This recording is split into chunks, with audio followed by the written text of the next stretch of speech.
ನಮಸ್ತೆ ಎಲ್ರಿಗೂ. Hello my dear students. Last ಕ್ಲಾಸಲ್ಲಿ ನಾವು 8th class science chapter 7 conservation of plants and animals, ಸಸ್ಯಗಳು ಮತ್ತು ಪ್ರಾಣಿಗಳ ಸಂರಕ್ಷಣೆ, ಇದರಲ್ಲಿ ಡೈರೆಕ್ಟ್ ಮತ್ತು ಈಸಿ ಕ್ವಶನ್ ಆ್ಯಂಡ್ ಆನ್ಸರ್ಸನ್ನು ಡಿಸ್ಕಸ್ ಮಾಡಿದ್ವಿ. ಇವತ್ತು ನಾವು ಸೇಮ್ ಅದೇ ಚಾಪ್ಟ್ರಿಂದ indirect and difficult question and ಆನ್ಸರ್ಸನ್ನು ಡಿಸ್ಕಸ್ ಮಾಡೋಣ. ಇದರಲ್ಲಿ ಪಾರ್ಟ್ 1 ಮತ್ತು ಪಾರ್ಟ್ 2 ಇದೆ. ಇದನ್ನು ನಾನು ಟೆಕ್ಸ್ಟ್ ಬುಕ್ ಒಳಗಡೆಯಿಂದ ಕ್ವಶನ್ಸ್ ತೆಗೆದಿರೋದು. ಸೊ ಸೈನ್ಸ್ ಯಾರು ಕಷ್ಟ ಅಂತಾರೆ ಮತ್ತು ಕನ್ನಡ ಮೀಡಿಯಮಿಂದ ಬಂದಿರ್ತಾರೆ ಅವ್ರಿಗೆ ಹೆಲ್ಪ್ ಆಗುತ್ತೆ. ಆದಷ್ಟು ನಿಮ್ಮ ಸ್ಟೂಡೆಂಟ್ಸ್ ಯಾರು ಇರ್ತಾರೆ ಮತ್ತು ಸಿ ಇ ಟಿಗೆ ಯಾರು ಪ್ರಿಪೇರ್ ಆಗ್ತಿರ್ತಾರೆ, ಕಾಂಪಿಟೇಟಿವ್ ಎಕ್ಸಾಮ್ಸ್ಗೆ ಯಾರು ಪ್ರಿಪೇರ್ ಆಗ್ತಿರ್ತಾರೆ ಅವ್ರಿಗೆ ಈ ವಿಡಿಯೋನ ಆದಷ್ಟು ಲೈಕ್ ಮಾಡಿ, ಶೇರ್ ಮಾಡಿ ಮತ್ತು ಸಬ್ಸ್ಕ್ರೈಬ್ ಮಾಡಿ.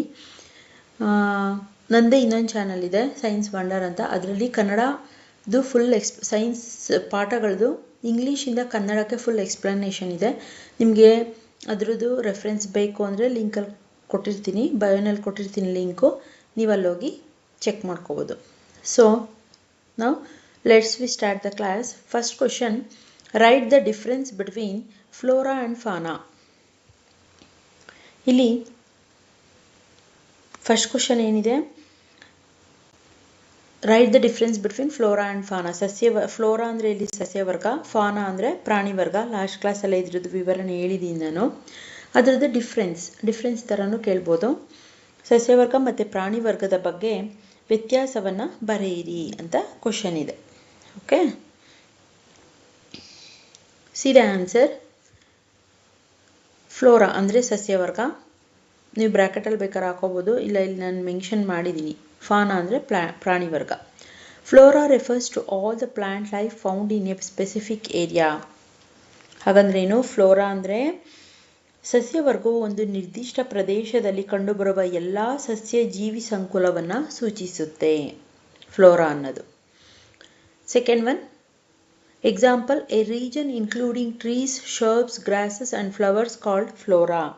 ಉದಾಹರಣೆಗೆ ಮರಗಳು, ಪೊದೆಗಳು, ಹುಲ್ಲುಗಳು ಮತ್ತು ಹೂ ಬಿಡುವ ಸಸ್ಯಗಳು, ಇವೆಲ್ಲವೂ ಸಹ ಫ್ಲೋರಾ ಅಂದರೆ ಸಸ್ಯವರ್ಗದ ಗುಂಪಿಗೆ ಸೇರುವಂತಹ ಒಂದು ಸಸ್ಯಗಳಾಗಿದೆ. ಸಸ್ಯವರ್ಗವನ್ನೇ ಟೋಟಲ್ ಆಗಿ ಸಸ್ಯಗಳು, ಅದು ಗಿಡ ಇರ್ಬೋದು, ಮರ ಇರ್ಬೋದು, ಚಿಕ್ಕ ಶರ್ಬ್ಸ್ ಹೂವಿನ ಗಿಡ ಇರ್ಬೋದು, ಹಣ್ಣಿನ ಗಿಡ ಇರ್ಬೋದು, ದೊಡ್ಡ ದೊಡ್ಡ ಮರಗಳಿರ್ಬೋದು, ಅದೆಲ್ಲ ಟೋಟಲ್ ಆಗಿ ಸಸ್ಯವರ್ಗವನ್ನೇ ನಾವು ಫ್ಲೋರಾ ಅಂತ ಕರಿತೀವಿ. ಓಕೆ, ಅದಕ್ಕೆ ಪಿಕ್ಚರ್ ಕೊಟ್ಟಿದ್ದೀನಿ ನೋಡಿ. ಫ್ಲೋರಾ ಆ್ಯಂಡ್ ಜಮ್ಮು ಕಾಶ್ಮೀರ ಅಂತಿದೆ. ಇದೆಲ್ಲ ಹೂವುಗಳದಿದೆ.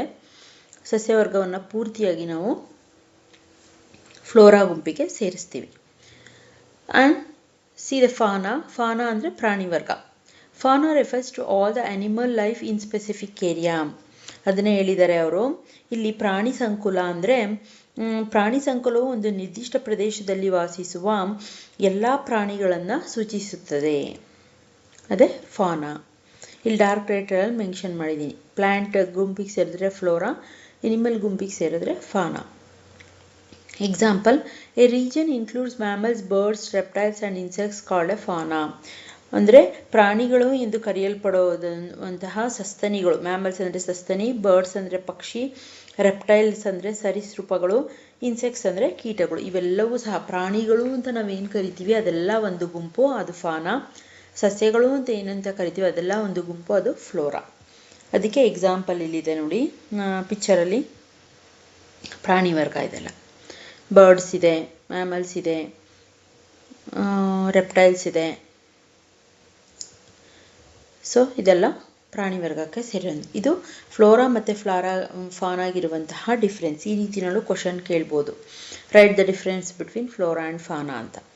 Okay, see the next question, write the effects of deforestation. ನಿಮಗೆ ಇದು ನಾನು ಟೆಕ್ಸ್ಟ್ ಬುಕ್ ಒಳಗಡೆ ತೆಗೆದಿರೋದ್ರಿಂದ ಸಿ ಇ ಟಿ ಎಕ್ಸಾಮ್ಸಲ್ಲಿ ಹೆಲ್ಪ್ ಆಗುತ್ತೆ ಮತ್ತು ಪಾಠ ಅರ್ಥ ಆಗುತ್ತೆ ಚೆನ್ನಾಗಿ. ನಿಮಗೆ ಎಕ್ಸ್ಪ್ಲೈನ್ ಮಾಡಿರೋದ್ರಿಂದ ಎಕ್ಸಾಮಲ್ಲಿ ಯಾವ ಥರ ಕ್ವಶನ್ ಕೇಳಿದ್ರು ನಿಮಗೆ ಬೇಗ ಈಸಿಯಾಗಿ ಆನ್ಸರ್ ಮಾಡೋದಕ್ಕೆ ಹೆಲ್ಪ್ ಆಗುತ್ತೆ. ಅರಣ್ಯನಾಶದ ಪರಿಣಾಮಗಳನ್ನು ಬರೆಯಿರಿ. Right the effects of deforestation. ಅರಣ್ಯ ನಾಶ ಆಗೋದ್ರಿಂದ ಏನು ತೊಂದರೆ ಉಂಟಾಗುತ್ತೆ ಅಂತ. ಅರಣ್ಯನಾಶದ ಪರಿಣಾಮಗಳನ್ನು ಬರೆಯಿರಿ ಅಂದರೆ ಅರಣ್ಯ ನಾಶ ಆದರೆ, ಕಾಡು ನಾಶ ಆದರೆ ನಮಗೇನು ತೊಂದರೆ ಆಗುತ್ತೆ ಅಂತ. See the answer. Deforestation increase the temperature and pollution level on the earth. ಅರಣ್ಯ ನಾಶ ಆದರೆ ಭೂಮಿ ಮೇಲಿನ ತಾಪಮಾನ ಮತ್ತು ಮಾಲಿನ್ಯದ ಮಟ್ಟ ಹೆಚ್ಚಾಗುತ್ತೆ. Next, it increases the level of carbon dioxide in the atmosphere. ಇದು ವಾತಾವರಣದಲ್ಲಿ ಇಂಗಾಲದ ಡೈಆಕ್ಸೈಡ್ ಮಟ್ಟವನ್ನು ಹೆಚ್ಚಿಸಲು ಕಾರಣವಾಗುತ್ತೆ. The next, deforestation cause groundwater level also get lowered. ಅರಣ್ಯ ನಾಶದಿಂದ ಅಂತರ್ಜಲ ಮಟ್ಟವು ಸಹ ಕುಸಿಯುತ್ತೆ. ವಾತಾವರಣದಲ್ಲಿ ತಾಪಮಾನ ಜಾಸ್ತಿ ಆಗುತ್ತೆ, ಮಾಲಿನ್ಯ ಜಾಸ್ತಿ ಆಗುತ್ತೆ. ಅದೇ ಥರ ವಾತಾವರಣದಲ್ಲಿ ಕಾರ್ಬನ್ ಡೈಆಕ್ಸೈಡ್ ಪ್ರಮಾಣ ಜಾಸ್ತಿ ಆಗುತ್ತೆ. ಅದೇ ಥರ ಅಂತರ್ಜಲ ಮಟ್ಟ, ಭೂಮಿಯ ಒಳಗಡೆ ಇರುವಂತಹ ನೀರಿನ ಮಟ್ಟ ಸಹ ಕುಸಿಯುವಂತಹ ಸಾಧ್ಯತೆ ಇರುತ್ತೆ. ಏನಕ್ಕೆ ಅಂದರೆ ಈ ಗಿಡ ಮರಗಳ ಬೇರುಗಳಲ್ಲಿ ನೀರು ಹಿಡಿದಿಟ್ಕೊಂಡಿರುತ್ತೆ. ಗಿಡ ಮರಗಳೇ ಇಲ್ಲ ಅಂದರೆ ನೀರು ಭೂಮಿ ಒಳಗೂ ಇರೋದಿಲ್ಲ. ಅದಲ್ಲದೆ ನೀರು ಆವಿಯಾಗಿ ಮಳೆ ಬರೋದು. ನೀರೇ ಇಲ್ಲ ಅಂದರೆ ಆವಿನೂ ಆಗಲ್ಲ, ಮಳೆನೂ ಬರಲ್ಲ. ಓಕೆ, ಅದೇ ಥರ deforestation disturb the balance in nature. ಅದಲ್ಲದೆ ಏನು, ಅರಣ್ಯ ನಾಶದಿಂದ ಪ್ರಕೃತಿಯಲ್ಲಿ ಅಸಮತೋಲನ ಉಂಟಾಗುತ್ತೆ. ಸಮತೋಲನವನ್ನು ಹಾಳು ಮಾಡುತ್ತೆ. ಅಂದರೆ ಸಮತೋಲನ ಅಂದರೆ ಏನು, ಇಲ್ಲಿ ರೀಸೈಕಲ್ ಥರ ಕಾಡಿರಬೇಕು, ಕಾಡಿಂದ ಕಾರ್ಬನ್ ಡೈಆಕ್ಸೈಡ್ ಆಕ್ಸಿಜನ್ ಎಲ್ಲ ಹೊರ ಬಿಡುತ್ತೆ. ಕಾಡು ಮರ ಗಿಡಗಳಿದ್ರೇ ಅದನ್ನು ಸೂರ್ಯಕಿರಣ ಹೀರ್ಕೊಂಡು ಅದರಿಂದ ಬಿಡುವಂತಹ ಆವಿ ನೀರನ್ನು ಮೋಡಕ್ಕೆ ಹೋಗಿ ಅದು ಮಳೆಯಾಗಿ ಬರೋದು. ಕಾಡೇ ಇಲ್ಲ ಅಂದರೆ, ಮರಗಳೇ ಇಲ್ಲ ಅಂದರೆ ನಮಗೆ ಮಳೆನೂ ಬರಲ್ಲ. ಅದೇ ಥರ ವಾತಾವರಣದಲ್ಲಿ ಇದೇ ಇಂಬ್ಯಾಲೆನ್ಸ್ ಆಗುತ್ತೆ. ಮಳೆ ಬರಲಿಲ್ಲ ಅಂದರೆ ನಮಗೆ ಬೆಳೆ ಬೆಳೆಯೋದಕ್ಕಾಗಲ್ಲ, ಆಹಾರ ಸಿಗಲ್ಲ. ಈ ರೀತಿ ಪೂರ್ತಿಯಾಗಿ ವಾತಾವರಣ ಏನಾಗುತ್ತೆ, ಡಿಸ್ಟರ್ಬೆನ್ಸ್ ಆಗುತ್ತೆ. If cutting of trees continues, rainfall and the fertility of the soil will decreases. ಇದೇ ರೀತಿ ನಾವು ಮರಗಳನ್ನು ಕಡಿತಾ ಹೋದರೆ ಮಳೆ ಮತ್ತು ಮಣ್ಣಿನ ಫಲವತ್ತತೆ ಮೇಲೂ ಏನೋ ಪರಿಣಾಮ ಉಂಟಾಗುತ್ತೆ. ಮತ್ತು ಮಣ್ಣಿನ ಫಲವತ್ತತೆ ಕೂಡ ಕಡಿಮೆ ಆಗುತ್ತೆ. Okay, moreover it will be increased chances of natural climates such as floods and droughts. ಅದಲ್ಲದೆ ಇದೆಲ್ಲ ಮರ ಕಡಿಯೋದ್ರಿಂದ ಇದೆಲ್ಲ ಪರಿಣಾಮ ಉಂಟಾಗೋದ್ರ ಜೊತೆಗೆ ಬರಗಾಲ ಉಂಟಾಗುತ್ತೆ ಮತ್ತು ನೈಸರ್ಗಿಕ ಹವಾಮಾನದ ಸಾಧ್ಯತೆಗಳು ಹೆಚ್ಚಾಗುತ್ತೆ. ಪ್ರವಾಹ ಬರ್ಬೋದು, ನ್ಯಾಚುರಲ್ ಫ್ಲಡ್ಸ್ ಆ್ಯಂಡ್ ಡ್ರಾಟ್ಸ್ ಅಂದರೆ ಇಲ್ಲಿ ಫ್ಲಡ್ಸ್ ಅಂದರೆ ಪ್ರವಾಹ ಉಂಟಾಗ್ಬೋದು, ಡ್ರಾಟ್ಸ್ ಅಂದರೆ ಬರಗಾಲ ಹೆಚ್ಚಾಗುವಂತಹ ಸಾಧ್ಯತೆ ಉಂಟಾಗುತ್ತೆ. ಇದೆಲ್ಲ ಕಾರಣಗಳು ನಾವು ಮರವನ್ನು ಕಡಿಯೋದ್ರಿಂದ, ಅರಣ್ಯವನ್ನು ನಾಶ ಮಾಡೋದ್ರಿಂದ ಉಂಟಾಗುವಂತಹ ಪರಿಣಾಮಗಳು. ಇಲ್ಲೂ ಕೊಟ್ಟಿದ್ದಾರೆ ನೋಡಿ, ಲಾಸ್ ಆಫ್ ಬಯೋಡೈವರ್ಸಿಟಿ ಅಂದರೆ ಜೀವ ವೈವಿಧ್ಯದ ನಷ್ಟ. ಇನ್ಕ್ರೀಸ್ಡ್ ವೈಲ್ಡ್ ಫೈರ್ಸ್ ಅಂದರೆ ಕಾಡಿನಲ್ಲಿ ಇದ್ದಕ್ಕಿದ್ದ ಹಾಗೆ ಬೆಂಕಿ ಹತ್ಕೊಂಡು ಉರಿಬೋದು. ಅದೇ ಥರ increased atmosphere of carbon dioxide, ವಾತಾವರಣದಲ್ಲಿ ಕಾರ್ಬನ್ ಡೈಆಕ್ಸೈಡ್ನ ಪ್ರಮಾಣ ಹೆಚ್ಚಾಗೋದು. ಅದೇ ಥರ ಇನ್ಕ್ರೀಸಿಂಗ್ ಫ್ಲಡ್ಡಿಂಗ್ ಅಂದರೆ ಪ್ರವಾಹ ಉಂಟಾಗ್ಬೋದು. ಈ ಸುನಾಮಿ ಎಲ್ಲ ಬರುತ್ತೆ ನೋಡಿ, ಆ ರೀತಿ. ಡಿಸ್ಟ್ರಪ್ಷನ್ ಆಫ್ ವಾಟರ್ ಸೈಕಲ್, ಜಲಚಕ್ರಕ್ಕೆ ಅಡ್ಡಿ ಉಂಟಾಗುತ್ತೆ. ಅದೇ ನಾನು ಹೇಳಿದ್ನಲ್ಲ, ಭೂಮಿಯಲ್ಲಿ ಆಮೇಲೆ ನೀರಿರಬೇಕು, ಆ ನೀರು ಆವಿಯಾಗಿ ಮಳೆ ಸುರಿಸ್ಬೇಕು. ಭೂಮಿಯಲ್ಲೇ ನೀರಿಲ್ಲ ಅಂದರೆ ಮತ್ತೆ ಅದು ರೀಸೈಕಲ್ ಆಗಲ್ಲ. ಅದೇ ಥರ ಇನ್ಕ್ರೀಸ್ಡ್ ಡ್ರಾಟ್ಸ್ ಅಂದರೆ ಬರಗಾಲದ ಸಾಧ್ಯತೆ ಹೆಚ್ಚಾಗ್ಬೋದು. ಇವೆಲ್ಲ ಕಾರಣಗಳು ಅರಣ್ಯ ನಾಶಕ್ಕೆ ಕಾರಣವಾಗುತ್ತೆ. Okay, see the next question. How deforestation affected on soil and earth. ಅದೇ ಅರಣ್ಯ ನಾಶದಿಂದ ಮಣ್ಣು ಮತ್ತು ಭೂಮಿಯ ಮೇಲೆ ಹೇಗೆ ಪ್ರಭಾವ ಬೀರುತ್ತೆ, ಅದು ವಾತಾವರಣದಲ್ಲಾಯಿತು. ಅಂದರೆ ಟೋಟಲ್ ಆಗಿ ಜನರಲ್ ಆಗಿ ಅರಣ್ಯ ನಾಶದಿಂದ ಆಗುವಂತಹ ಪರಿಣಾಮ ಲಾಸ್ಟ್ ಕ್ವಶನಲ್ಲಿ ತಿಳ್ಕೊಂಡ್ರಿ. ಇವಾಗ ಭೂಮಿ ಮೇಲೆ ಮತ್ತು ಮಣ್ಣಿನ ಮೇಲೆ ಏನು ಪರಿಣಾಮ ಉಂಟಾಗುತ್ತೆ ಅರಣ್ಯ ನಾಶದಿಂದ ಅಂತ. See the answer. Deforestation is a major cause which leads to the change in soil properties. ಹಾಗಂದ್ರೇನು, ಡಿಫಾರೆಸ್ಟೇಷನ್ ಅರಣ್ಯ ನಾಶ ಅನ್ನೋದು ತುಂಬ ದೊಡ್ಡ ಪರಿಣಾಮ ಬೀಳುತ್ತೆ. ಯಾವುದ್ರ ಮೇಲೆ ಅಂದರೆ ಮಣ್ಣಿನ ಮೇಲೆ. Physical properties of the soil get affected by the plantation and vegetation. ಅಂದರೆ ಮಣ್ಣಿನ ಭೌತಿಕ ಗುಣಲಕ್ಷಣ ಮತ್ತು ಸಸ್ಯವರ್ಗದ ಮೇಲೂ ಸಹ ಇದು ಆಹಾರ ವರ್ಗಕ್ಕೆ ಮತ್ತು ಸಸ್ಯವರ್ಗಕ್ಕೂ ಸಹ ಪರಿಣಾಮವನ್ನು ಉಂಟು ಮಾಡುತ್ತೆ ಅರಣ್ಯನಾಶದಿಂದ. Trees results in more soil erosion. ಮರಗಳು ಹೆಚ್ಚಿನ ಮಣ್ಣಿನ ಸವೆತಕ್ಕೆ ಕಾರಣವಾಗುತ್ತೆ. ಈಗ ಒಂದು ಗಿಡ ನಿಲ್ಲಬೇಕು ಅಂದರೆ ಮಣ್ಣಿನ ಅವಶ್ಯಕತೆ ಬೇಕೇ ಬೇಕು. ಮಣ್ಣು ತೇವವಾಗಿರಬೇಕು, ಅದು ಹಿಡಿದಿಟ್ಕೊಳ್ಳುತ್ತೆ ಮರದಲ್ಲಿರುವಂತಹ ಬೇರು.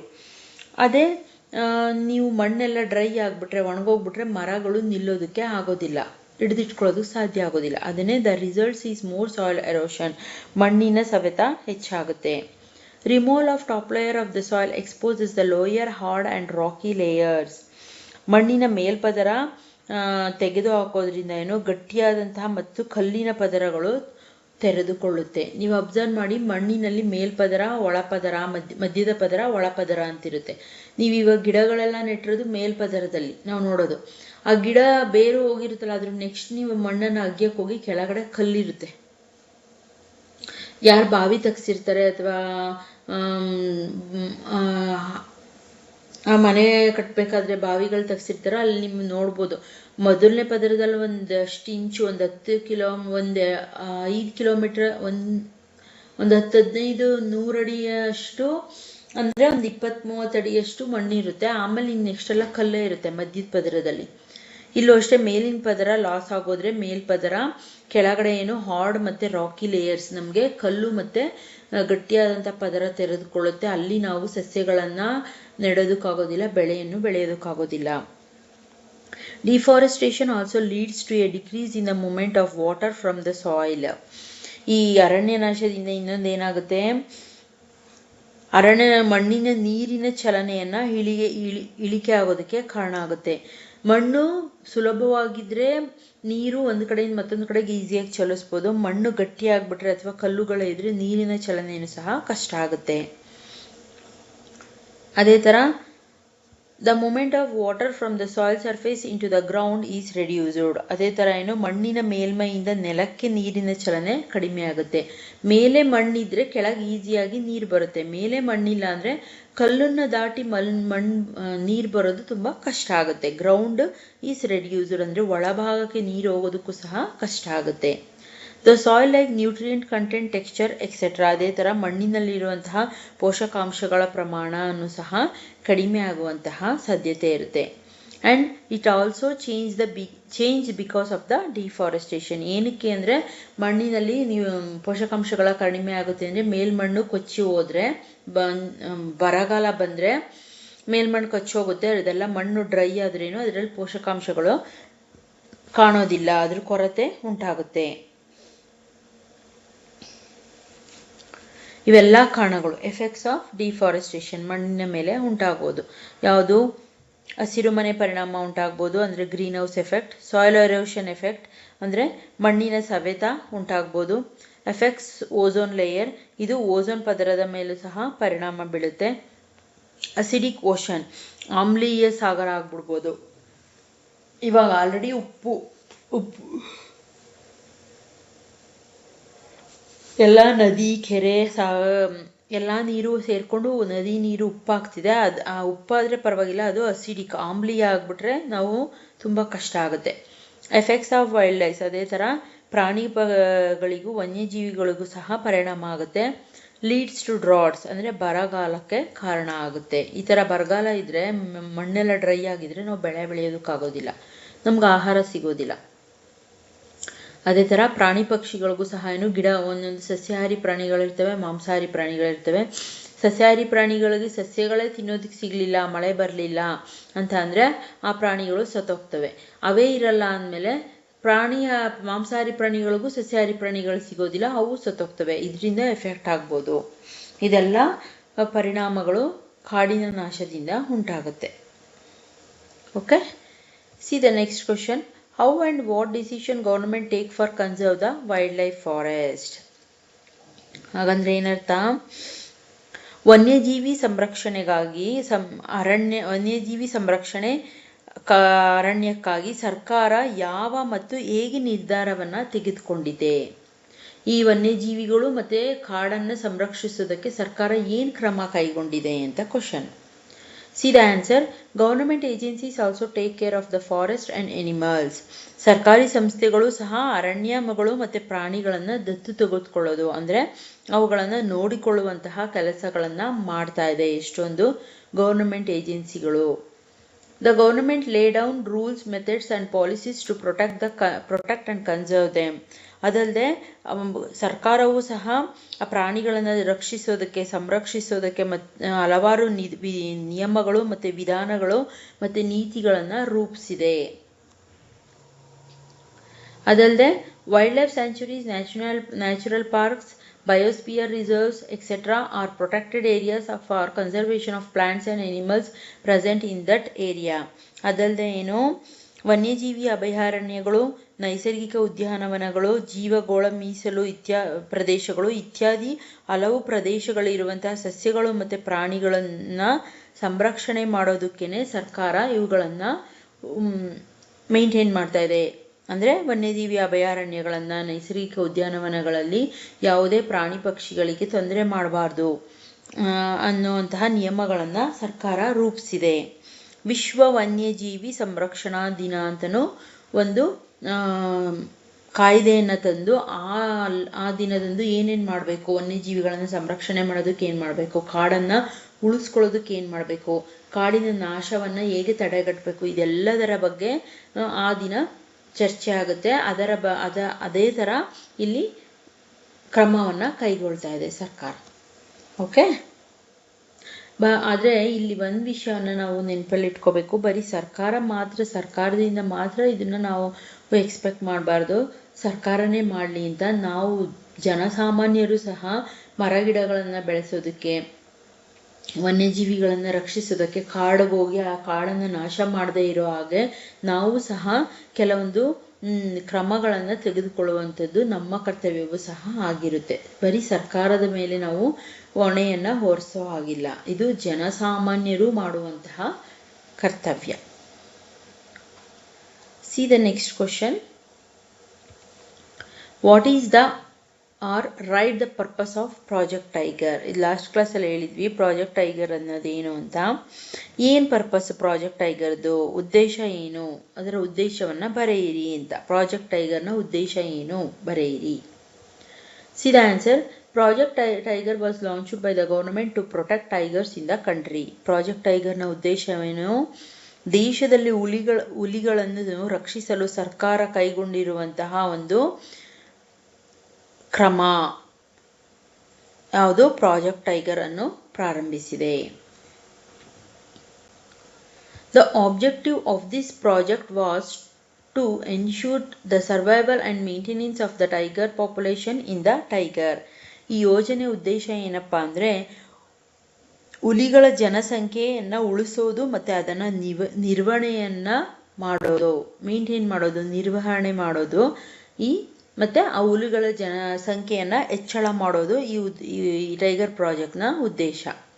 Tigers are slowly disappearing from our forest. ಏನಕ್ಕೆ ಇದು ಉದ್ದೇಶ ಮಾಡ್ತಿದ್ದಾರೆ ಅಂದರೆ ನಮ್ಮ ಕಾಡುಗಳಿಂದ ಹುಲಿಗಳು ನಿಧಾನವಾಗಿ ಕಣ್ಮರೆ ಆಗ್ತಿದೆ, ಅದಕ್ಕೋಸ್ಕರ ಅವುಗಳನ್ನ ಸಂರಕ್ಷಿಸೋದು ಮತ್ತು ಅವುಗಳನ್ನು ನಿರ್ವಹಣೆ ಮಾಡೋದು ಈ ಪ್ರಾಜೆಕ್ಟ್ ಟೈಗರ್ನ ಕೆಲಸ.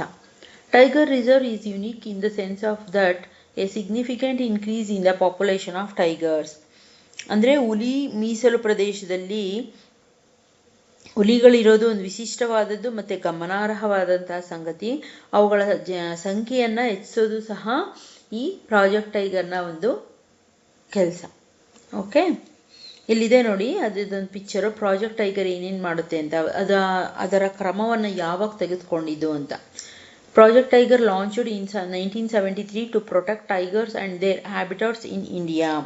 ಭಾರತದಲ್ಲಿ ಹುಲಿಗಳು ಮತ್ತು ಅವುಗಳ ಆವಾಸ ಸ್ಥಾನಗಳನ್ನು ರಕ್ಷಿಸೋದಕ್ಕೆ 1973ರಲ್ಲಿ ಇಂಡಿಯಾ ಅಂದರೆ ಭಾರತ ಈ ಪ್ರಾಜೆಕ್ಟ್ ಟೈಗರ್ ಅನ್ನುವಂತಹ ಒಂದು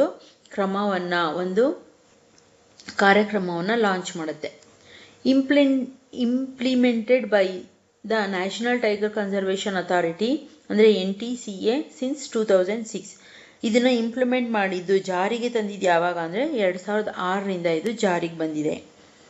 Focuses on creating tigers reserves, restoring habitats and reducing human-wildlife conflicts. ಹುಲಿ ಮೀಸಲು ಪ್ರದೇಶಗಳನ್ನು ರಕ್ಷಿಸೋದು, ಅದರ ಆವಾಸ ಸ್ಥಾನಗಳನ್ನು ಪುನರ್ಸ್ಥಾಪಿಸುವುದು ಮತ್ತು ಮಾನವ ವನ್ಯಜೀವಿ ಸಂಘರ್ಷಗಳನ್ನು ಕಡಿಮೆ ಮಾಡುವತ್ತ ಇದು ಗಮನ ಹರಿಸ್ತಾ ಇದೆ. ಅಂದರೆ ಅವುಗಳಿಗೋಸ್ಕರ ಒಂದು ಜಾಗವನ್ನು ಮೀಸಲಿಡೋದು, ಅಲ್ಲಿ ಮಾನವ ಹೋಗ್ಬಾರ್ದು, ಅಂದರೆ ಮನುಷ್ಯರಲ್ಲಿ ಹೋಗ್ಬಾರ್ದು, ಬೇಟೆ ಆಡಬಾರ್ದು, ಅದನ್ನು ಸಂಘರ್ಷವನ್ನು ಕಮ್ಮಿ ಮಾಡಿ ಹುಲಿಗಳ ಸಂಖ್ಯೆಯನ್ನು ಜಾಸ್ತಿ ಮಾಡ್ತಾ ಇದೆ. ಯಾವುದು ಈ project tiger. Ensure anti poaching measures and scientific monitoring of tiger populations. ಹಾಗಂದ್ರೇನು? ಬೇಟೆಯಾಡುವಿಕೆ ಮತ್ತು ಬೇಟೆಯಾಡುವುದರ ವಿರುದ್ಧ ಕ್ರಮಗಳನ್ನು ಕೈಗೊಂಡು ಹುಲಿಗಳ ಸಂಖ್ಯೆಯ ವೈಜ್ಞಾನಿಕ ಮೇಲ್ವಿಚಾರಣೆಯನ್ನು ಇದು ಖಚಿತಪಡಿಸುತ್ತೆ. ಬೇಟೆಯಾಡೋದನ್ನು ನಿಲ್ಲಿಸಿದೆ, ಮಾನವ ಹುಲಿಗಳನ್ನು ಬೇಟೆಯಾಡಬಾರ್ದು ಅಂತ ಈ ಪ್ರಾಜೆಕ್ಟ್ ಟೈಗರ್ ಸರ್ಕಾರ ನಿಯಮವನ್ನು ಹೊರಡಿಸಿದೆ. Recognised as A global model for species conservation. ಅದಲ್ಲದೆ ಏನು, ಜಾಗತಿಕ ಮಾದರಿಯಾಗಿ ಈ ಹುಲಿಗಳ ಸಂರಕ್ಷಣೆಯನ್ನು ಗುರುತಿಸಲ್ಪಟ್ಟಿದೆ. ಇದರಿಂದ ಏನು, covers over 50 tiger reserve across approximately 75,000 square kilometres. ಸುಮಾರು 75,000 ಚದರ ಕಿಲೋಮೀಟರ್ಗಳಷ್ಟು ವಿಸ್ತೀರ್ಣದಲ್ಲಿ 50ಕ್ಕೂ ಹೆಚ್ಚು ಹುಲಿ ಮೀಸಲು ಪ್ರದೇಶಗಳನ್ನು ಏರ್ಪಡಿಸಿದ್ದಾರಂತೆ. 75,000 ಸ್ಕ್ವೇರ್ ಕಿಲೋಮೀಟರ್, ಅಷ್ಟು 75,000 ಎಕರೆನಲ್ಲಿ 50 ರಿಸರ್ವ್ ಫಾರೆಸ್ಟ್, ಅಂದರೆ ಆ ಹುಲಿಗಳಿಗೋಸ್ಕರನೇ ಅಷ್ಟು ಜಾಗವನ್ನು ಬಿಟ್ಟು ಅಲ್ಲಿ ಹುಲಿಗಳನ್ನು ಸಾಕುವಂತಹ ವ್ಯವಸ್ಥೆ ಮಾಡ್ತಿದ್ದಾರೆ. Helps maintain the ecological balance and protect biodiversity hotspots. ಏನು, ಇದರಿಂದ ಏನಾಗ್ತಾ ಇದೆ, ಪರಿಸರದ ಸಮತೋಲನ ಕಾಪಾಡಿಕೊಳ್ಳೋದಕ್ಕೆ ಮತ್ತು ಜೀವ ವೈವಿಧ್ಯ ತಾಣಗಳನ್ನು ರಕ್ಷಿಸಲು ಇದು ಸಹಾಯ ಆಗ್ತಾ ಇದೆ. ಇದೇ ರೀತಿ ಬೇರೆ ಪ್ರಾಣಿಗಳನ್ನು ಸಹ ರಕ್ಷಿಸುವಂಥ ಕಾರ್ಯಕ್ರಮ ಮುಂದಾಗಬೇಕು ಸರ್ಕಾರ. ಬರೀ ಹುಲಿಯನ್ನೇ ಮಾತ್ರ ಅಲ್ಲ, ಬೇರೆ ಪ್ರಾಣಿಗಳನ್ನು ರಕ್ಷಿಸಿದ್ರೆ ನಮ್ಮಲ್ಲಿ ವನ್ಯಜೀವಿಗಳ ಪ್ರಾಣಿಗಳ ಸಂಖ್ಯೆ ಜಾಸ್ತಿ ಆಗ್ಬೋದು. Promotes sustainable practices and community involvement in conservation. ಇದೇನು ಸುಸ್ಥಿರ ಮತ್ತು ಸಮುದಾಯದ ಒಳಗೊಳ್ಳುವಿಕೆಯಿಂದ ಈ ಸಂರಕ್ಷಣೆಯನ್ನು ಉತ್ತೇಜಿಸಲಾಗ್ತಾ ಇದೆ. ಅಂದರೆ ಕೆಲವೊಂದು ಕಮ್ಯುನಿಟಿಯವ್ರು ಬಂದು ಇದನ್ನೆಲ್ಲ ಮೇಂಟೈನ್ ಮಾಡ್ತಾರೆ. ಇದಿಷ್ಟು ಪ್ರಾಜೆಕ್ಟ್ ಟೈಗರ್ನ ಉದ್ದೇಶ ಆಗಿರುತ್ತೆ. Okay, see the next question. Why we should save paper, why recycling paper is needed. ಹಾಗಂದ್ರೆ ಏನರ್ಥ, ನಾವು ಕಾಗದವನ್ನು ಏಕೆ ಉಳಿಸಬೇಕು ಮತ್ತು ಕಾಗದವನ್ನು ಏಕೆ ಮರುಬಳಕೆ ಮಾಡಬೇಕು, ಅದರ ಅವಶ್ಯಕತೆ ಏನಿದೆ, ಕಾಗದದ ಮರುಬಳಕೆಯ ಅವಶ್ಯಕತೆ ಏನು? C the answer. V should save paper two protect trees. ಮರಗಳನ್ನು ರಕ್ಷಿಸೋದಕ್ಕೋಸ್ಕರ ನಾವು ಕಾಗದವನ್ನು ಉಳಿಸ್ಬೇಕು. ಮರದಿಂದನೇ ನಾವು ಕಾಗದ ತಯಾರಿಸೋದು. ಆದರೆ ಕಾಗದವನ್ನು ಸುಟ್ಟಾಕ್ಬಿಟ್ರೆ ನಾವು ಮತ್ತೆ ಮರಗಳನ್ನ ಕಡಿಬೇಕಾಗುತ್ತೆ, ಅದರಿಂದ ಪೇಪರ್ ತಯಾರಿಸ್ಬೇಕಾಗುತ್ತೆ. ಅದರ ಬದಲು ಈಗ ಒಂದ್ಸರಿ ತಯಾರಿಸಿರುವಂತಹ ಪೇಪರ್ನ ರೀಸೈಕ್ಲಿಂಗ್ ಮಾಡಿಕೊಂಡ್ರೆ ಅಥವಾ ಸೇವ್ ಮಾಡಿ ಇಟ್ಕೊಂಡ್ರೆ ಮತ್ತೆ ಮರಗಳು ಕಡಿಯುವಂತಹ ಅವಶ್ಯಕತೆ ಇರೋದಿಲ್ಲ. Save resources like water and energy. ಮರಗಳ ಕಡಿಯೋದಕ್ಕೆ ಸೇವ್ ಮಾಡೋದ್ರ ಜೊತೆಗೆ ನಮಗೆ ನೀರು ಮತ್ತು ಶಕ್ತಿಯನ್ನು ಉಳಿಸ್ಬೋದು. ಒಂದು ಪೇಪರನ್ನು ತಯಾರಿಸಬೇಕು ಅಂದರೆ ಅದಕ್ಕೆ ಸಾಕಷ್ಟು ನೀರು ಮತ್ತು ಶಕ್ತಿಯ ಅವಶ್ಯಕತೆ ಇರುತ್ತೆ, ಅದನ್ನು ಸಹ ಉಳಿಸ್ಬೋದು. Reduces pollution means less chemical pollution in air and water. ಅಂದರೆ ಈ ಪೇಪರ್ ತಯಾರಿಸಬೇಕು ಅಂದರೆ ಕೆಲವೊಂದು ರಾಸಾಯನಿಕ ವಸ್ತುಗಳನ್ನು ಹಾಕ್ತಾರೆ, ಅದನ್ನು ಹಾಕೋದನ್ನು ಸಹ ನಾವು ತಡೆಗಟ್ಟಬೋದು. ಇದರಿಂದ ಗಾಳಿ ಮತ್ತು ನೀರಿಗೆ ಕಲುಷಿತ ಆಗೋದನ್ನು ಸಹ ನಾವು ತಡೆಗಟ್ಟಬೋದು. ಈಗ ನೀವು ಸ್ಟೀಲ್ ತಟ್ಟೆಗಳಲ್ಲಿ ಊಟ ಮಾಡಿದ್ರೆ ಏನು, ಒಂದು ಉದಾಹರಣೆ ಕೊಡ್ತೀನಿ ನಾನು. ಸ್ಟೀಲ್ ತಟ್ಟೆಗಳಲ್ಲಿ ಊಟ ಮಾಡಿದ್ರೆ ಏನು, ಊಟ ಮಾಡಿ ತಟ್ಟೆಯನ್ನು ತೊಳೆದು ಬಿಟ್ಟು ಇಡ್ತೀರ ನೀವು ನಿಮ್ಮ ಮನೆಗಳಲ್ಲಿ. ಆದರೆ ಹೊರಗಡೆ ಹೋದ್ರೇನು, ಒಂದು ಪೇಪರ್ ತಟ್ಟೆಯಲ್ಲಿ ಕೊಡ್ತಾರೆ ಅಥವಾ ಪ್ಲಾಸ್ಟಿಕ್ ತಟ್ಟೆಯಲ್ಲಿ ಕೊಡ್ತಾರೆ. ಪೇಪರ್ ತಟ್ಟೆಯಲ್ಲಿ ಕೊಟ್ಟರೆ ಎಸ್ಪೆಷಲಿ ಆ ಪೇಪರಲ್ಲಿ ತಿಂದ್ಬಿಟ್ಟು ಮತ್ತೆ ಬಿಡ್ತೀರಾ, ಮತ್ತೆ ರೀಯೂಸ್ ಆಗಲ್ಲ, ಅದನ್ನು ಮರುಬಳಕೆ ಮಾಡಲ್ಲ. ಆದರೆ ಮತ್ತೆ ತಯಾರಿಸ್ಬೇಕು ಅಂದರೆ ಮತ್ತೆ ಅಷ್ಟೇ ನೀರು ಬೇಕು, ವಾಟರ್ ಬೇಕು, ಕೆಮಿಕಲ್ ಬೇಕು, ಎಲ್ಲ ಬೇಕು. ಆದರೆ ಒಂದ್ಸಲಿ ಸ್ಟೀಲ್ ಪಾತ್ರೆಯನ್ನು ತಯಾರಿಸಿದ್ರೆ ಅದನ್ನ ಎಷ್ಟೋ ವರ್ಷ ನಾವು ಯೂಸ್ ಮಾಡ್ತೀವಿ, ಮತ್ತೆ ಯೂಸ್ ಮಾಡೋ ಅವಶ್ಯಕತೆ ಇರೋಲ್ಲ. ಅಲ್ಲಿಗೆ ಕೆಮಿಕಲ್ ಯೂಸ್ ಇರೋದಿಲ್ಲ, ವಾಟರ್ ರಿಯೂಸಬಲ್ ಇರೋದಿಲ್ಲ, ಎನರ್ಜಿ ರಿಯೂಸಬಲ್ ಇರೋದಿಲ್ಲ ಅಲ್ವಾ. ಅದೇ ಥರ ಪೇಪರ್ನು ಸೇವ್ ಮಾಡಿ ಅಂತ ಹೇಳ್ತಾ ಇದ್ದಾರೆ. Less waste, save land fill space and reduce garbage. ಅದನ್ನೇ ಹೇಳ್ತಾ ಇದ್ದಾರೆ. ಕಡಿಮೆ ತ್ಯಾಜ್ಯ, ಅಂದರೆ ಕಸ ಹಾಕೋದು ಕಮ್ಮಿ ಆಗುತ್ತೆ ರೀಸೈಕಲ್ ಮಾಡಿದ್ರೆ ಪೇಪರ್ನ. ಅದೇ ಥರ ವೇಸ್ಟು ಕಡಿಮೆ ಕಸ ಆಗೋದು ಕಡಿಮೆ ಕಸ ಆಗುತ್ತೆ ಭೂಮಿ ಮೇಲೆ, ಮತ್ತು ಜಾಗವೂ ಸಹ ನೀಟಾಗಿ ಇರುತ್ತೆ. Combats climate changes, trees cut means more carbon dioxide absorbed, helping fight global warming. ಹವಾಮಾನ ಬದಲಾವಣೆಗಳನ್ನು ಎದುರಿಸಬೇಕಾಗುತ್ತೆ, ಮತ್ತು ಆ ಮರಗಳನ್ನು ಕತ್ತರಿಸೋದ್ರಿಂದ ಹೆಚ್ಚು ಇಂಗಾಲದ ಡೈಆಕ್ಸೈಡ್ ಹೀರ್ಕೊಳ್ಳೋದ್ರಿಂದ ಜಾಗತಿಕ ತಾಪಮಾನದ ಏರಿಕೆಯ ವಿರುದ್ಧ ಹೋರಾಡಲು ಸಹಾಯ ಮಾಡುತ್ತೆ. ಆ್ಯಕ್ಚುಲಿ ಪೇಪರ್ ತಯಾರಿಸುವಂತಹ ಮರಗಳು ಹೆಚ್ಚು ಕಾರ್ಬನ್ ಡೈಆಕ್ಸೈಡ್ನ ಹೀರ್ಕೊಳ್ಳುತ್ತೆ. ಆದರೆ ನಾವು ಆ ಮರಗಳನ್ನೇ ಕಡಿದು ಬಿಟ್ಟರೆ ಕಾರ್ಬನ್ ಡೈಆಕ್ಸೈಡ್ ಹೀರ್ಕೊಳ್ಳುವಂತಹ ಮರಗಳ ಸಂಖ್ಯೆ ಕಮ್ಮಿಯಾಗಿ ಜಾಗತಿಕ ತಾಪಮಾನಕ್ಕೆ ತೊಂದರೆ ಉಂಟಾಗುತ್ತೆ, ಜಾಗತಿಕ ತಾಪಮಾನ ಉಂಟಾಗುವ ಸಾಧ್ಯತೆ ಇರುತ್ತೆ. ಅದಕ್ಕೋಸ್ಕರ ಪೇಪರ್ ಮಾಡುವಂತಹ ಮರಗಳನ್ನು ಕಮ್ಮಿ ಕಡಿದು ಆಲ್ರೆಡಿ ನಾವು ಪೇಪರ್ ಮಾಡಿದ್ದೀವಲ್ಲ ಅದನ್ನೇ ರೀಸೈಕಲ್ ಮಾಡೋದಕ್ಕೆ ಟ್ರೈ ಮಾಡಿ ಅಂತ ಹೇಳ್ತಿದ್ದಾರೆ. ಇಲ್ಲಿ ನೋಡಿ, ಪೇಪರ್ ರೀಸೈಕ್ಲಿಂಗ್ ಹೆಂಗೆ ಮಾಡೋದು ಇಲ್ಲಿ ಕೊಟ್ಟಿದ್ದಾರೆ. ಇದು ನ್ಯೂ ಪ್ರಾಡಕ್ಟ್, ಹೊಸ ಪ್ರಾಡಕ್ಟ್, ಇದು ಪೇಪರ್ ಆಗಿ ಬಂದಿರೋದು. ಓಕೆ,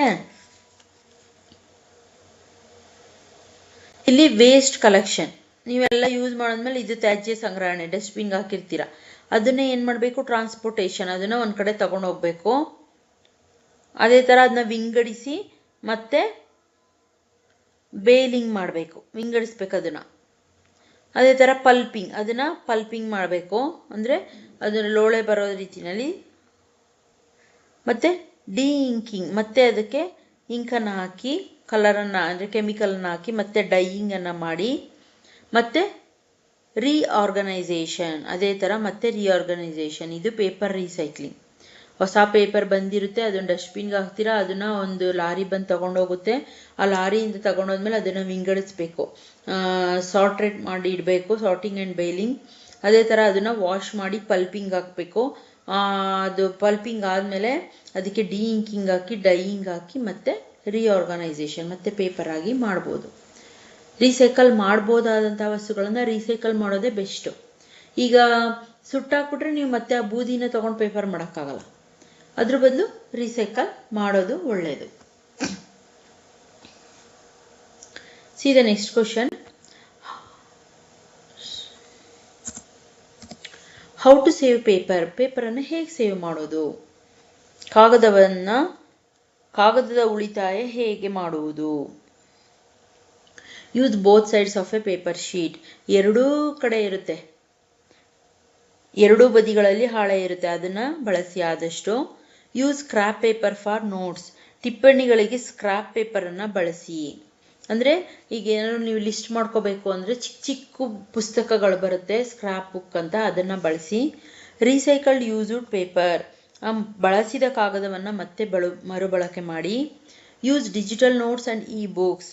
ಡಿಜಿಟಲ್ ನೋಟ್ಗಳು ಮತ್ತು ಇ ಪುಸ್ತಕಗಳನ್ನು, ಅಂದರೆ ಲ್ಯಾಪ್ಟಾಪ್, ಡಿಜಿಟಲ್ ವ್ಯವಸ್ಥೆಯನ್ನು, ಪೇಪರ್ ಬಳಕೆಗಿಂತ ಡಿಜಿಟಲ್ ವ್ಯವಸ್ಥೆ. ಈಗೆಲ್ಲ ಡಾಕ್ಯುಮೆಂಟ್ನನ್ನು ಲ್ಯಾಪ್ಟಾಪಲ್ಲೇ ಒಂದು ಪೆನ್ ಡ್ರೈವಲ್ಲಿ ಸೇವ್ ಮಾಡಿರ್ತಾರೆ, ಒಂದು ಫೋಲ್ಡರಲ್ಲಿ ಸೇವ್ ಮಾಡಿರ್ತಾರೆ. ಅವಾಗಾದರೆ ನಮ್ಮ ಹಿಂದಿನ ಕಾಲದಲ್ಲೆಲ್ಲ ಏನು ಪೇಪರಲ್ಲಿ ಬರೆದಿಡೋರು. ಅದ್ರ ಬದಲು ಆ ಪೇಪರನ್ನು ಉಳಿಸೋದಕ್ಕೋಸ್ಕರ ಈ ಥರ ಲ್ಯಾಪ್ಟಾಪ್ಗಳಲ್ಲಿ, ಪೆನ್ ಡ್ರೈವ್ಗಳಲ್ಲಿ, CD-ಗಳಲ್ಲಿ, ಅವುಗಳಲ್ಲಿ ಸೇವ್ ಮಾಡಿಡಿ. Print only when necessary. ನಿಮಗೆ ಯಾವಾಗ ಅವಶ್ಯಕತೆ ಇರುತ್ತೆ, ಅಗತ್ಯ ಇರುತ್ತೆ, ಆವಾಗ ಮಾತ್ರ ಪೇಪರನ್ನು ಮುದ್ರಿಸ್ಕೊಳ್ಳಿ, ಆವಾಗ ಮಾತ್ರ ಯೂಸ್ ಮಾಡಿ. Share news papers. ಪತ್ರಿಕೆಗಳನ್ನು ಶೇರ್ ಮಾಡಿ, ಹಂಚಿಕೊಳ್ಳಿ. Create awareness among friends. ಅದರ ಜೊತೆಗೆ ನಿಮ್ಮ ಫ್ರೆಂಡ್ಸ್ಗಳಲ್ಲಿ ಯಾರು ಸುತ್ತಮುತ್ತ ಜನಗಳಿರ್ತಾರೆ ಅವ್ರಿಗೆ ಈ ಕಾಗದದ ಬಗ್ಗೆ ಜಾಗೃತಿಯನ್ನು ಮೂಡಿಸಿ. ಇದಿಷ್ಟು ನಾವು ಪೇಪರನ್ನು ಉಳಿಸೋದಕ್ಕೆ ಮಾಡುವಂತಹ ಕ್ರಮಗಳು, ಹೇಗೆ ಸೇವ್ ಮಾಡ್ಬೋದು ಅಂತ. Okay, see the next question. How to control deforestation. ಅರಣ್ಯ ನಾಶವನ್ನು ತಡೆಗಟ್ಟುವುದು ಹೇಗೆ? See the answer. The answer to deforestation is reforestation. ಇಲ್ಲೇ ಇದೆ ನೋಡಿ ಆನ್ಸರ್. ಅರಣ್ಯ ನಾಶ ತಡಿಬೇಕು ಅಂದರೆ ಅರಣ್ಯೀಕರಣ ಮಾಡಬೇಕು, ಅಂದರೆ ಮರಗಳನ್ನು ಮತ್ತೆ ನೆಡಬೇಕು. Reforestation is restocking of the destroyed forest by planting new trees. ಅದೇ ಹೇಳ್ತಿದ್ದಾರೆ. ಅರಣ್ಯೀಕರಣ ಅಂದರೆ ನಾಶವಾದ ಕಾಡುಗಳನ್ನು ಹೊಸ ಮರಗಳನ್ನು ನೆಡುವುದರ ಮೂಲಕ ಮತ್ತೆ ಪುನರ್ ಬೆಳೆಸುವುದು. ಗಿಡಗಳನ್ನು ಮತ್ತೆ ಬೆಳೆಸೋದ್ರ ಮುಖಾಂತರ ಕಾಡನ್ನು ಮರುಸೃಷ್ಟಿಸುವುದು. The planted trees should generally be the same species which were found in the forest. ಅದೇ ಮರಗಳನ್ನು ಸೃಷ್ಟಿಸಬೇಕು, ನೆಡಬೇಕು ಅಂದರೆ ಏನಾಗಿರಬೇಕು, ನಾವು ನೆಡುವಂತಹ ಗಿಡಗಳು ಸಾಮಾನ್ಯವಾಗಿ ಒಂದೇ ಜಾತಿಯ ಮರಗಳಾಗಿರ್ಬೇಕು. ಕಾಡು ಅಂದರೆ ಅದೇ ಥರ ಅಲ್ವಾ, ಎಷ್ಟು ಒಂದೇ ಥರದ ಮರಗಳು ಒಂದು ಜಾಗದಲ್ಲಿರುತ್ತೆ, ಇನ್ನೊಂದು ಸ್ವಲ್ಪ ದೂರಕ್ಕೆ ಹೋದರೆ ಇನ್ನೊಂದು ಥರದ ಮರಗಳಿರುತ್ತೆ. ಈಗ 1 ಎಕರೆ 10 ಎಕರೆ ಇದ್ರೆ ಖಾಲಿ ಜಾಗದಲ್ಲಿ 10 ಎಕರೆದಲ್ಲಿ ನಾವು ಮರ ಕಡಿದು ಬಿಟ್ಟಿದ್ದೀವಿ ಅಂದರೆ 1 ಎಕರೆಗೆ ಒಂದೇ ಥರದ ಮರ ಹಾಕಬೇಕು. ತೇಗದ ಮರ, ಇನ್ನೊಂದು ಎಕರೆಗೆ ಬೀಟೆ ಮರ, ಇನ್ನೊಂದು ಎಕರೆಗೆ ಗಂಧದ ಮರ, ಇನ್ನೊಂದು ಎಕರೆಗೆ ನೀಲಗಿರಿ ಮರ, ಈ ಥರ ಬೇರೆ ಬೇರೆ ಮರಗಳನ್ನು ನೆಟ್ಟರೆ ಅದಕ್ಕೆ ಮ್ಯಾಚ್ ಆಗಲ್ಲ. ಒಂದೇ ರೀತಿಯ ಮರಗಳನ್ನು ನೆಡಬೇಕು. We should plant at least as many as trees as we cut. ಇನ್ನೊಂದೇನು ಮಾಡಬೇಕು, ಆದಷ್ಟು ನಾವು ಎಷ್ಟು ಮರಗಳನ್ನು ಕಡಿದಿರ್ತೀವೋ ಅಷ್ಟೇ ಮರಗಳನ್ನು ಅಷ್ಟೇ ಗಿಡಗಳನ್ನು ನೆಟ್ಟು ಬೆಳೆಸೋದಕ್ಕೆ ಪ್ರಯತ್ನ ಮಾಡಬೇಕು. ಅದೇ ಥರ reforestation can take place naturally also. ಅದೇ ಥರ ನಾವು ನೈಸರ್ಗಿಕವಾಗಿ ಕಾಡನ್ನು ಸೃಷ್ಟಿಸೋದಕ್ಕೆ ಪ್ರಯತ್ನ ಪಡಬೇಕು. ಅಂದರೆ ಆರ್ಟಿಫಿಷಿಯಲ್ ಆಗಿ ಗಿಡಗಳನ್ನೆಲ್ಲ ನೆಟ್ಬಿಟ್ಟು ಇದು ಕಾಡು ಅಂತ ಮಾಡೋಂಗಿಲ್ಲ. ನ್ಯಾಚುರಲ್ ಆಗಿ ನೈಸರ್ಗಿಕವಾಗಿ ಗಿಡಗಳನ್ನು ನೆಟ್ಟು ಮರಗಳು ಬೆಳೆಯೋ ಥರ ನಾವು ಮಾಡಬೇಕು. If the destroyed area is left undisturbed it reestablish itself. ಅಂದ್ರೇನು, ನಾಶವಾದ ಪ್ರದೇಶದಲ್ಲಿ ಯಾವುದೇ ತೊಂದರೆ ಆಗದೇ ಇರೋ ರೀತಿಯಲ್ಲಿ ಮತ್ತೆ ಅಲ್ಲೇ ನಾವು ಮರಗಳನ್ನು ಸ್ಥಾಪಿಸಬೇಕು. In natural reforestation there is no rule of human beings. ನೈಸರ್ಗಿಕ ಅರಣ್ಯದಲ್ಲಿ ಮಾನವನಿಗೆ ಯಾವುದೇ ಮಾನವ ಹೋಗೋದಕ್ಕೆ ನಾವು ಬಿಡಬಾರ್ದು, ಮನುಷ್ಯರು ಅಲ್ಲಿ ಎಂಟ್ರಿ ಕೊಡಬಾರ್ದು. ನ್ಯಾಚುರಲ್ ರಿಫಾರೆಸ್ಟೇಷನ್ ಅಲ್ಲಿ, ನೈಸರ್ಗಿಕ ಅರಣ್ಯದಲ್ಲಿ we have already caused tremendous damage to our forest. ಏನಕ್ಕಂದರೆ ನಾವು ಆಲ್ರೆಡಿ ಕಾಡುಗಳಿಗೆ ಅಪಾರ ಹಾನಿಯನ್ನು ಉಂಟು ಮಾಡಿದ್ದೀವಿ, ಮತ್ತೆ ಕಾಡನ್ನು ಒಳಗೋಗಿ ಮತ್ತೆ ಕಾಡನ್ನು ನಾಶ ಮಾಡಬಾರ್ದು. ಅದಕ್ಕೋಸ್ಕರ ಮಾನವ ಕಾಡಿನ ಒಳಗೆ ಹೋಗೋದನ್ನ ತಡಿಬೇಕು ನಾವು. If you have retain our green wealth for future generation. ಈ ರೀತಿ ನಾವು ಮಾಡ್ಕೊಂಬಂದರೆ ನಮ್ಮ ಹಸಿರು ಸಂಪತ್ತು ನಮ್ಮ ಭವಿಷ್ಯದ ಪೀಳಿಗೆಗೆ ಉಳಿಸ್ಕೊಳ್ಳೋದಕ್ಕೆ ಸಾಧ್ಯ ಆಗುತ್ತೆ. Population of more trees is the only option. ಏನು ಹೇಳ್ತಿದ್ದಾರೆ, ಅತಿ ಹೆಚ್ಚೆಚ್ಚು ಮರಗಿಡಗಳನ್ನು ಬೆಳೆಸೋದೇ ಒಂದು ಒಳ್ಳೆಯ ಕಾರ್ಯ. ಮತ್ತು ಅರಣ್ಯೀಕರಣ ಮಾಡೋದಕ್ಕೆ, ಅರಣ್ಯವನ್ನು ನಾಶ ಮಾಡಿರೋದಕ್ಕೆ ಹೆಚ್ಚೆಚ್ಚು ಮರಗಳನ್ನು ಬೆಳೆಸೋದೇ ಒಂದು ಕೆಲಸ. ಅದು ಬಿಟ್ಟರೆ ಬೇರೆ ಆಪ್ಷನ್ ಇಲ್ಲ, ಆಯ್ಕೆ ಇಲ್ಲ. ಹೆಚ್ಚಿನ ಮರಗಳ ಸಂಖ್ಯೆಯನ್ನು ಹೆಚ್ಚು ಮಾಡೋದೇ ಆಯ್ಕೆ ನಮಗೆ. ಅದಕ್ಕೆ ಪಿಕ್ಚರ್ ನೋಡಿ, ವಾಲಂಟ್ರೀಸ್ ಫಾರ್ ರಿಫಾರೆಸ್ಟೇಷನ್. ಮನುಷ್ಯರು ತಾವಾಗೆ ಉತ್ಸುಕತೆಯಿಂದ ನಾನು ಗಿಡ ಮರಗಳನ್ನು ನೆಡ್ತೀನಿ, ಮರವನ್ನು ಬೆಳೆಸ್ತೀನಿ, ಅರಣ್ಯವನ್ನು ಸೃಷ್ಟಿ ಮಾಡ್ತೀನಿ. ಈಗ ಸಾಲು ಮರದ ತಿಮ್ಮಕ್ಕ ನೋಡಿ, ಅವ್ರಿಗೆ ಯಾರೂ ಹೇಳಲಿಲ್ಲ ಗಿಡ ಮರಗಳನ್ನು ಬೆಳೆಸಿ ಅಂತ. ಅವರೇ ಸ್ವಂತವಾಗಿ ವಾಲಂಟರಿಯಾಗಿ ಸ್ವಯಂ ಸೇವೆಯಿಂದ ಅವರೇ ಬಂದು ಗಿಡಗಳನ್ನು ನೆಟ್ಟಿದ್ದವರು. ಅದೇ ರೀತಿಯಲ್ಲಿ ವಾಲಂಟ್ರೀಸು ಬರಬೇಕು ಗಿಡ ಮರಗಳನ್ನು ನೆಡೋದಕ್ಕೆ. ಅದೇ ಥರ ವಾಲಂಟ್ರೀಸ್ ಟು ಪ್ಲಾಂಟ್ ಟ್ರೀಸ್, ಅವರೇ ಗಿಡಗಳನ್ನು ನೆಡಬೇಕು. ಅದೇ ಥರ ಕಾಲ್ ಟು ಅರ್ತ್ ಡೇ, ಅದೇ ಥರ ಭೂಮಿಯಾಗಿ ಒಂದು ದಿನ ಅಂತ ಮಾಡಿ ಅವತ್ತು ಗಿಡ ಮರಗಳ ಅರಣ್ಯ ದಿನ ಅಂತ ಇದೆ, ಅರ್ತ್ ಡೇ ಅಂತ ಭೂಮಿ ದಿನ ಅಂತ ಇದೆ. ಆ ಥರ ಒಂದು ದಿನಗಳನ್ನು ಫಿಕ್ಸ್ ಮಾಡಿ ಅವತ್ತು ಗಿಡಗಳನ್ನು ನೆಡುವಂತಹ ಕಾರ್ಯಕ್ರಮಗಳನ್ನು ಮಾಡಬೇಕು. ಇವೆಲ್ಲ ಮಾಡೋದ್ರಿಂದ ನಾವು ಅರಣ್ಯವನ್ನು ಮರು ಸೃಷ್ಟಿಸ್ಬೋದು ಅಂತ ಹೇಳ್ತಿದ್ದಾರೆ. ಓಕೆ, ಇದಿಷ್ಟು ನಾನು ಈ ಪಾಠದಿಂದ ತೆಗೆದಿರುವಂತಹ ಡಿಫಿಕಲ್ಟ್ ಮತ್ತು ಇಂಡೈರೆಕ್ಟ್ ಕ್ವಶನ್ಸು. ಇದ್ರದ್ದೇ ನೆಕ್ಸ್ಟ್ ಪಾರ್ಟ್ 2 ಇದೆ. ಅದರಲ್ಲಿ ನೆಕ್ಸ್ಟು ನಾವೇನು ಈ ಪಾಠದಿಂದ ತಿಳ್ಕೊಂಡ್ವಿ ಅದನ್ನು ಡಿಸ್ಕಸ್ ಮಾಡೋಣ. ಇವತ್ತಿಗೆ ಇಲ್ಲಿ ಈ ಕ್ಲಾಸ್ನ ಕ್ಲೋಸ್ ಮಾಡ್ತಾ ಇದ್ದೀನಿ. ನೆಕ್ಸ್ಟ್ ಕ್ಲಾಸಲ್ಲಿ ಇದ್ರದ್ದೇ ಕಂಟಿನ್ಯೂಯೇಷನ್ ಪಾರ್ಟ್ 2 ಭಾಗದಲ್ಲಿ ಸಿಗೋಣ. ಓಕೆ, ಆದಷ್ಟು ವಿಡಿಯೋನ ಶೇರ್ ಮಾಡಿ, ಲೈಕ್ ಮಾಡಿ, ಮತ್ತು ಇನ್ನೂ ನನ್ನ ಚಾನಲ್ನ ಸಬ್ಸ್ಕ್ರೈಬ್ ಮಾಡ್ಕೊಂಡಿಲ್ಲ ಸಬ್ಸ್ಕ್ರೈಬ್ ಮಾಡ್ಕೊಳ್ಳಿ. Thank you my dear students. Will see on next class.